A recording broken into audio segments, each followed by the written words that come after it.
एक समय की बात है। समुद्र किनारे बसे एक छोटे से गांव में एक मछुआरा रहता था। नाम था गोविंद। सुबह होते ही नाव लेकर निकल पड़ता था समंदर में मछली पकड़ने। दिन भर की मेहनत से जो मिलता उसी में परिवार का पेट पालता। गोविंद बहुत मेहनती था, ज्यादा नहीं, बस उतनी ही मछलियां पकड़ता जितनी जरूरत हो। उसका मानना था समंदर देता है लेकिन लालच उसे नाराज कर देता है। गांव वाले उसकी तारीफ करते, लेकिन जीवन में सब कुछ स्थिर कहां रहता है। एक दिन गोविंद को एक विदेशी व्यापारी मिला। उसने कहा, अगर तुम ज्यादा मछलियां पकड़ोगे तो मैं अच्छी कीमत दूंगा। गोविंद पहले हिचकिचाया, फिर लालच जीत गया। अब वो दिन रात समंदर में रहता, हर मछली को पकड़ने लगा। उसे बस पैसे चाहिए थे और ज्यादा पैसे। धीरे धीरे गोविंद की झोपड़ी एक बड़ा घर बन गई। नाव बड़ी हो गई। वो अब दूसरों को काम पर रखने लगा। लोग कहते, गोविंद अब बदल गया है।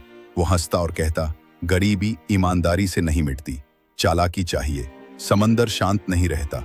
एक दिन जब गोविंद बहुत दूर तक चला गया, तभी तूफान आ गया। उसकी नाव पलट गई। बड़ी मुश्किल से तैरकर किनारे पहुंचा, लेकिन सब कुछ बह चुका था। नाव, मछलियां, पैसा, सब कुछ। वो गांव लौटा, पर अब कोई उसकी मदद को नहीं आया। जिनके साथ कभी बैठकर हंसा था, आज सब मुंह फेर चुके थे। उसकी पत्नी बोली, मैंने कई बार रोका था तुम्हें, लेकिन तुम्हें बस पैसे दिखे। अब क्या करेंगे? गोविंद टूट चुका था। एक दिन वो मंदिर गया, ईश्वर से माफी मांगी। बोला, मुझे वापस पहले जैसा बना दो, मैं फिर से ईमानदारी से काम करूंगा। एक बूढ़े साधु ने कहा, लालच में जो खोया वो सबक बन जाता है, लेकिन जिसने सीखा वही फिर से पा सकता है। अगले दिन गोविंद ने अपनी टूटी नाव को फिर से ठीक किया। दोबारा वही पुरानी जाल लेकर निकला समंदर में, लेकिन इस बार बिना लालच के। गांव वालों ने देखा गोविंद बदल गया है। धीरे धीरे उसका विश्वास लौटने लगा। अब वो दूसरों को सिखाता था, मछली कम पकड़ो पर दिल से पकड़ो।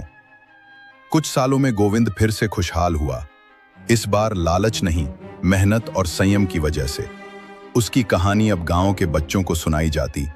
लालच किया तो समंदर भी डुबो देगा, ईमानदारी रखी तो वही समंदर जीवन देगा।